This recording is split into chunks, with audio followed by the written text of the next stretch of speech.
Welcome to the BetQL Daily Boost. I'm Dan Karpuk here with Kate Constable and Rick Chapsky, and we have a fantastic odds boost to take advantage of today. It is Brandon Ingram and CJ McCollum, both over 24.5 points at the Kings. This is boosted to plus 275 at Caesars. Now, I love this for a few reasons. First, 6 Pelicans are on the injury report for tonight's game. And if Jonas Valanciunas sits, I especially love this even more. Using Roto Grinders' free Court IQ tool, which is one of my favorites across the industry. I got to give them a little bit of props here.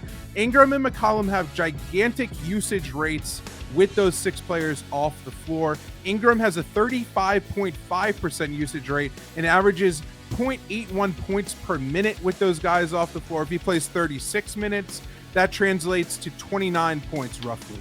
2 games ago, he dropped 40 points. He's back to his normal self after his early season injury. McCollum has a 32.4% usage rate and averages 0.69 points per minute. If he plays 36 minutes, that translates to roughly 25 points.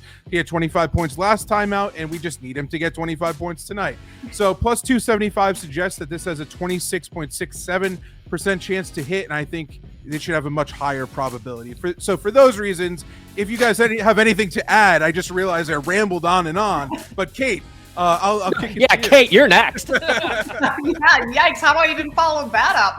I got to check out some of those tools that you're using, Dan. That's pretty impressive.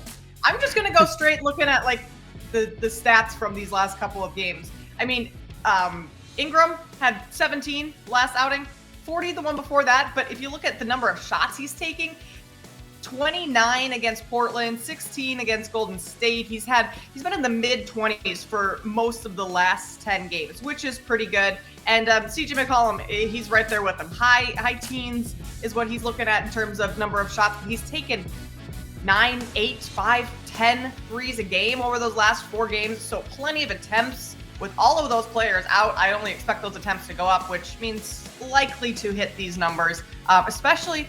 Do the Kings play great defense? Like, not really. I feel like everyone's constantly scoring big numbers against the Kings. So I like this one, Dan. Ooh, maybe the over in the game too. So, hey, look at that one. But I'm going to go to an interesting thing here, and that's 18 games left in the regular season for the Pelicans. It's put up or shut up time. They are a half game up on the Lakers, a game up on OKC, and a game up on Portland, for not even being into the playoffs, even in that last game tournament type thing, whatever they play in the NBA nowadays.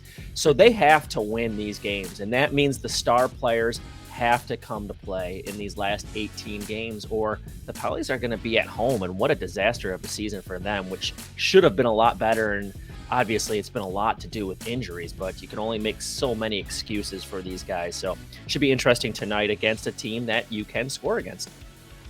Love it. And if you head to BetQL.com, you could sign up for Caesars with our exclusive offer.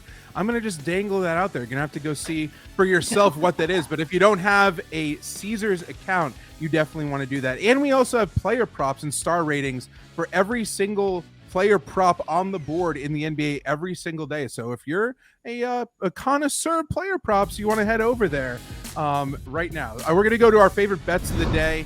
I'm going to go Kings -6 versus the Pelicans. Our model is backing the Kings to cover the spread, which is very important.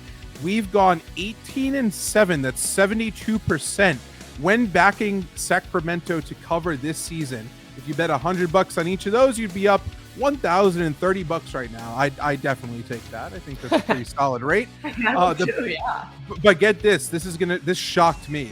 The Pelicans have gone 2-16 against the spread when playing against a team with a winning record on the road this season. 2-16 against the spread. And the Kings have gone 22-10 against the spread against teams with losing records. So the Pelicans have not really come to play against better teams, and the Kings have taken care of business against bad teams. I think that will play well into this matchup tonight.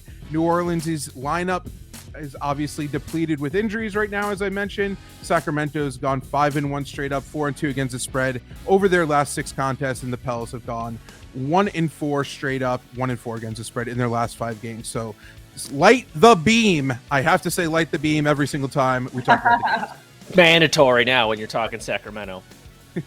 It really is. Yes. I like that one, Dan. Light the beam. I'm going to go over to college basketball West Coast Conference tournament and take the Zags, Gonzaga first half -8. They are an exceptional first half team. If you go back and look at how they played in the first half over the last month, I mean, it's crazy. But over the last 3 games alone, they're up by an average of almost 15 points at the half over those last 3 games.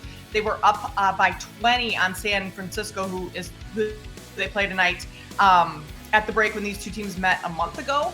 However, their first meeting back in January, I mean, the Dons kind of gave the Zags a little bit of a scare with the second half comeback. Gonzaga only won that game by 2. So I think in this tournament setting where San Francisco has already played 2 tournament games, Gonzaga's going to come in. They're fresh tonight. They're going to try and jump on them early, take them out of the game, and put this one away. So laying 8 at the half, I think that is just fine for this Gonzaga team who loves to start games very fast and has been very successful at covering their first half spreads lately. So I will take that -8. Sometimes in these conference tournaments, to win it, you need to have one of those scare games. And the team I'm going with had the same thing. That's Youngstown State. They were down 7 late in a game against U of D recently, came back to win that one. Now they're in the semifinals of the Barbasol Horizon League semifinals. Yeah, so plug out there. Hopefully I can get some of that Barbasol money. But Youngstown playing Northern Kentucky, and Youngstown number 5 in the nation in points per game. You wouldn't really think of that of the Penguins there, but they're averaging 83 points a game. Effective field goal percentage 16, number 12 in this normal field goal percentage. 3-point percentage just 34th in the nation. That's pretty darn good. That's puts you in the top 10 percentage wise there. And they have 4 players who average 13 or more points per game. They're a very balanced team. They're the best team in the Horizon this year. So I'm going to ride Youngstown State -3.5. It opened 2.5.